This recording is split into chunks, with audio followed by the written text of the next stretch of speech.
கேரள மீனவர்களை கொன்றதாக தொடரப்பட்ட வழக்கில் கைதான இத்தாலிய கடற்படை வீரர் தாய்நாடு திரும்ப உச்சநீதிமன்றம் அனுமதி வழங்கியுள்ளது.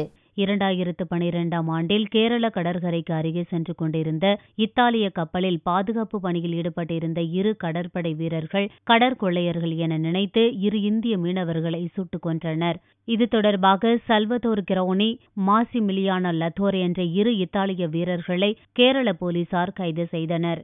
டெல்லியில் உள்ள இத்தாலிய தூதரகத்தில் தங்கியிருந்து வழக்கு விசாரணையை சந்தித்து வந்த 2 வீரர்களும் தங்களை சொந்த நாட்டுக்கு அனுப்ப ஜாமீன் கோரி உச்சநீதிமன்றத்தில் மனு செய்திருந்தனர். பக்கவாத நோயால் பாதிக்கப்பட்ட லத்தோர் அவரது தாய்நாட்டில் சிகிச்சை பெற உச்சநீதிமன்றம் கடந்த ஆண்டு அனுமதி அளித்தது. இன்னொரு வீரரான சல்வதோர் கிரௌனியையும் தாய்நாட்டுக்கு திரும்ப அனுப்ப உச்சநீதிமன்றம் வியாழனன்று அனுமதி வழங்கியது. மனிதநேய அடிப்படையில் அவரை தாய்நாட்டுக்கு திரும்ப அனுப்ப மத்திய அரசு இசைவு தெரிவித்ததை அடுத்து இந்த உத்தரவை உச்சநீதிமன்றம் பிறப்பித்துள்ளது.